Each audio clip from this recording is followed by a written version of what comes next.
There's nothing like some cool, cold water in the morning. Well, really any time of day. Especially in those hot, dry, humid, hot places, okay? Florida. I'm going to enjoy this weather, this like semi breezy, cool weather while we have it. I am not a summer person. I'm not. No. You know, everybody wants to come to Florida. Ooh, it's sunny, beautiful weather. You know, I could do without all that sun. It's good. It's really good though. You know, don't get me wrong. You know, the plants need it, we need it. But I'm a fall baby. I prefer fall. Anyway, y'all like, what is she going on about? Welcome back, y'all. Thank you for my returning subscribers, and if you're new, thank you for checking out this video. I am a bit late, but this video I am going over the books I started and finished in the month of March. The first book I read between March 3rd and March 5th was The Whispers of the Deep by Emma Hamm. I was hankering for a romance. Y'all know I love romances, and the peanut butter on top, and yes, I said peanut butter on top because I'm not a fan of icing, was that this read was a sci-fi / dystopia romance. If y'all can't tell, it gets a little weird in my reading choices sometimes. It can get really weird, and here are a few examples. Whispers of the Deep, Mira is an engineer living and working day in and out in a underwater city called Beta.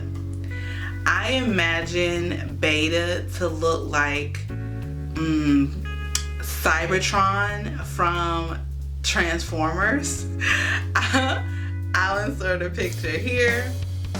Now, there isn't a bunch of detail, but it seems as though Mother Earth got tired of being sick and tired and decided to take her lands back, right?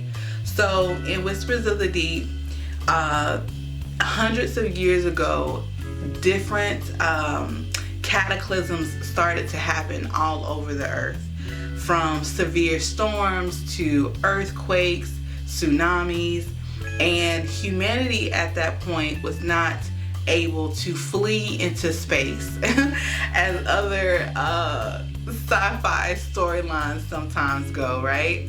So in this book, the humans start to build underwater colonies, and they name these colonies after the Greek alphabet. In Whispers of the Deep, Mira resides in the colony Beta.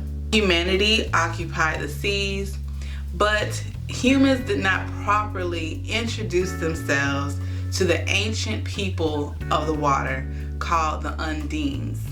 Or is it Undines? I'm gonna call them Undines. Mira, our FMC, knows that there is a long history of fighting between the humans and the Undines. She was taught that the Undines are aggressive, dangerous, and just want to destroy what the humans have built under the seas. Running into an Undine is actually I should say swimming. Swimming into an Undine is the last thing that Mira wants to do. She works hard to prove herself as a competent and skilled engineer to her superiors, but it's hard because in this society it is a male-dominated one, and where castes exist in each of the colonies, including the other colonies of Alpha and Gamma. One day, Mira is assigned to an area that needs reinforced welding, and unknowingly she is being observed by an Undine male called Argus. Argis is a fierce warrior and is considered like a leader of his clan. He's been scoping out Beta for years, and when he sees Mira leave the semi-safe Beta in order to complete her assignment of the welding, he sees an opportunity to strike. His attack goes awry and Mira actually ends up saving him.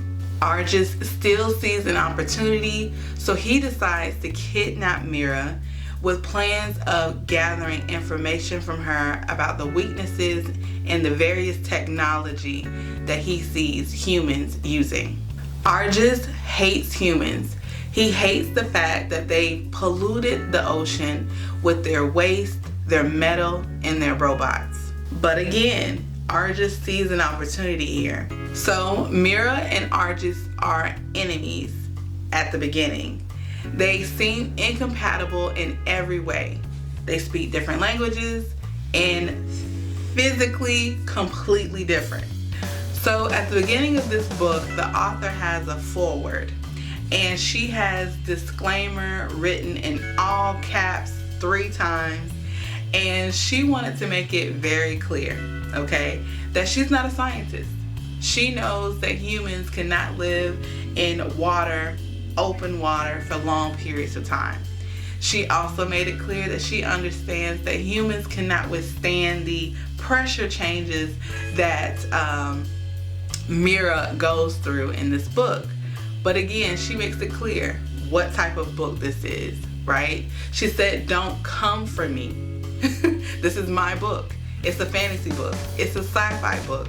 So she made it very clear that this, well, she used some graphic words, but in the presence of polite company, she made it clear that this is a monster romance book, okay, and that she is going to make her characters fit by any means necessary. So again, don't come for her. And it's just interesting that she felt like she had to do that. I mean, for a reader who looks and sees that this is a sci-fi fantasy, it's fiction, right? That everything is not going to necessarily make sense because it's not the real world. But she felt like she had to do that. I just thought that was interesting. This was a pretty interesting read. Mira aimed to return to Beta, while Argis aimed to collect as much information from her as possible. To achieve their goals, they had to overcome some barriers. Language. How was Mira going to survive in the cave, the underwater cave that Argis found for her? And acknowledging the growing attraction between them, but also being reminded of the fact that they each had duties to their respective races. This was a slow burn romance. It was sweet. There were parts that seemed kind of drawn out and a lot of back and forth. Again, this was interesting because the author had to weave how was a human going to live underwater, right? Like, she's not in Beta for most of the book. She is with Argis, and he had to find, and she has like this, she's an engineer, right? So she had a wetsuit on when Argis kidnapped her. And she also had this like breathing mouthpiece that she invented, but this device was a prototype. Argis had to, he knew of some places, but he had to find a suitable place for her to be. The author had to find a suitable place for her to be, and he found a cave, underwater cave system. He had to figure out food for her. Of course, they had to figure out how they could communicate with each other. And because there were plenty of times Mira like kind of missed being on Beta just for the simple fact that she was never dry. right? Like she's in the water. So there were descriptions of her, how wrinkled her skin was, and how she was getting like sores in some places. It was interesting, I'll say that. But yeah, again, it was pretty good. Some parts seemed to drag on, and then I felt like the ending was a bit rushed. Argis and Mira do find their semblance of peace, their happily ever after, by end of book 1. Book 2 comes out in September, and it's focusing on Argis's brother and a new FMC. I definitely have put it on my TBR. Have I put it on my TBR? Yes, I'm gonna put it on my TBR. I'm just interested to see how this series ends. But overall, I think this was like a 3 out of 5 for me. Next up is The Scarecrow's Queen. This was another romance that had a lot of supernatural happenings. I felt the book started off strong, and the premise of it was really good. Delilah has a great career in Cali, and when her aunt unexpectedly passes away, she has to travel to the Midwest to handle the estate of her aunt. Part of that estate is her aunt's farm. Delilah plans to stay long enough to renovate the property, find a buyer, and head back to Cali. Now, when she arrives, she feels that there are eyes on her, okay? She isn't sure what's creeping her out more: the hundreds of crows that line the property, or the scarecrow out in the field. She decides that one of her first projects for this renovation is to get rid of the scarecrow. Now, the scarecrow has a name. His name is Hollowstock, and she decides that she's gonna throw him away. What she doesn't realize is that Hollowstock has been bound to her aunt's property for the last 200 years. Hollowstock can't understand why his former queen leave her lands to a woman that knows nothing about maintaining it, nor upholding the pact that exists with the Crow King. And yes, I said the Crow King. Apparently, the original owner of the land was rumored to be a witch, and there was a season where crops weren't growing, and there was a drought, and this rumored witch decided that she would make a pact with the Crow King in order to create abundance for her land. In return, the king's crows would be able to feast during harvest time. And this pact has been passed down to each of the landholders for this property. But with her aunt unexpectedly passing away, Delilah knows nothing of this. I don't remember how I felt about Delilah, but I do remember liking Hollowstock. He understood the severity of the situation, and he knew that he could not just walk up to Delilah and tell her about this pact.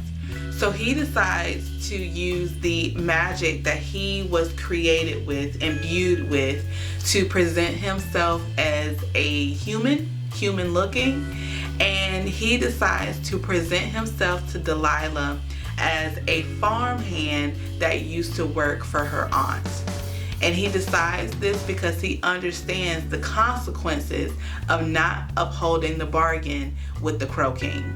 Hollowstock, aka Jack Hollow, is the strong and silent type. He's hardworking and reliable, and I don't think Delilah really appreciated for a good maybe quarter of the book of how lucky she was that Jack decided to step in and help her. So again, the book started off really strong. I really enjoyed this storyline that the author created, but I want to say maybe 50% in, even maybe 75% in, there were things that were rushed, and I felt like there were like gaps between scenes. Some characters started to be introduced, but there wasn't enough time to like sit with those characters and scenes, and the interactions that were had between Mira and those new characters, and it was disappointing. The relationship development between the MCs was pretty good, but again, I just felt like some stuff was really rushed. So yeah, it was just disappointing. So this was another 3 out of 5 for me. Last but not least was Faebound by Sarah L. Arifi. Now, for my returning viewers, y'all know how much I enjoyed this book, and I am definitely looking forward to book 2. I won't touch too much on Faebound because I have done other videos on it mentioning it, and I'll make sure to put a link somewhere up here for it and down in the description box. I've also done a written review and posted that review on Goodreads and on Storygraph for it.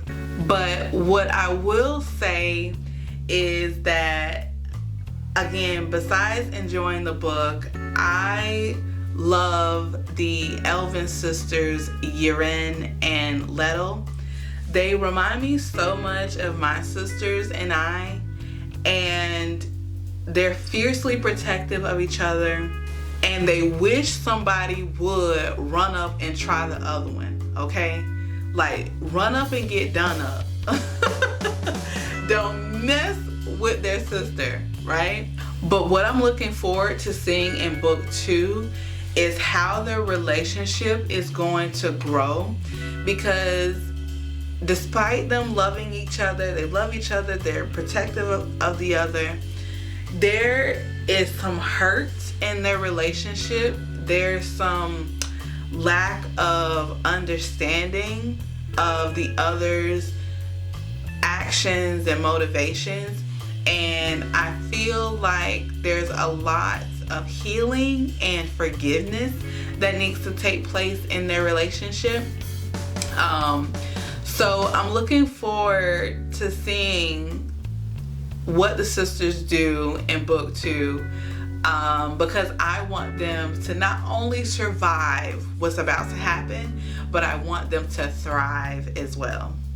As readers, we appreciate the details, right? We appreciate the details that help us visualize what's happening, the characters, how they're moving, all of that stuff, right? So for y'all that don't know, I watch a lot of TV, I watch a lot of anime, I follow a lot of like art Facebook groups besides book groups as well. And while reading Faebound, I was like, I want to see what these characters look like. And I remember liking a couple of pictures from a Facebook group, and I wanted to find these pictures for y'all to show, because I felt like these I think it's CGI art. Is it CGI art? No. What type of art is it? It's AI. I think it's AI art. What am I talking about? So I remember liking some AI art, and I had to find these pictures for y'all. I'm gonna do a screen record. Now, the pictures I'm gonna show, they don't necessarily represent Lettel and Yiren, but I think they would be great depictions of what the queens and the princess would look like from Faebound. And she doesn't have the title of princess. I can't remember what her title is, but y'all will know if y'all read the book, okay? The pictures are from a Facebook group called Astrofuturism Central. I'll post a little pic, so if y'all want to go check that out. but I wanted to find the pictures for y'all, so let me do that. So this first one is of a black fae, and she is so, no, get out of the way. She is so pretty, right? Like, they kept putting emphasis, or the author kept putting emphasis on, you know, their elven ears and them having fangs. And I actually just finished another book with black fae, and again, you know, fangs, sharp, pointed ears, and I just felt like this picture and the next one I'm going to show you represented them so well. Now, the book doesn't have dragons, okay? But isn't she pretty? So again, I felt like this one, and then let me find the next one, represent the queens that are in Feybound.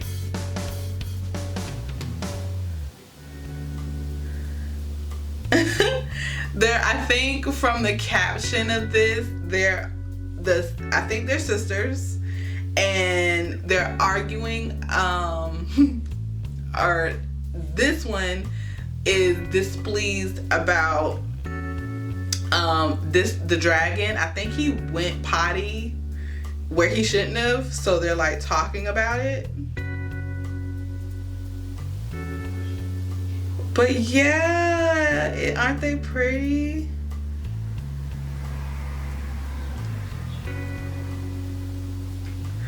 So yeah, that's what I wanted to show you guys. Definitely check out if you're into black art, black artists, Afrofuturism. Check it out. Great Facebook page. But that is all that I have for y'all. Those are the 3 books I started and finished in the month of March. For the Tainted Teacup, why do I keep calling it that? I know why I keep calling it that. Because the original is called the Tainted Teacup. The Tainted Cup, I did not finish before the end of March.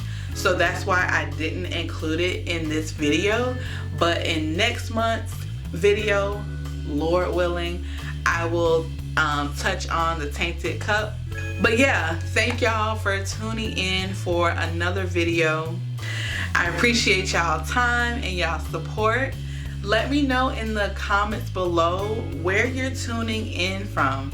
I had someone comment on my other channel in Italian, and I was like, do I have people watching me from not in the States? Which is cool. I tried to reply back to them, and I replied back to them in English. I had to use a translator. But anyway, yeah, let me know in the comments below where you all are tuning in from. And if y'all not comfortable with that, that's okay. Let me know down below what you were able to read for the month of March. And if there's anything that you think that I would like, let me know in the comments below. I'm always looking to add something to my TBR. Don't forget to like and subscribe and share if you like this video. And until next time, y'all be blessed, be safe, and be unapologetically you.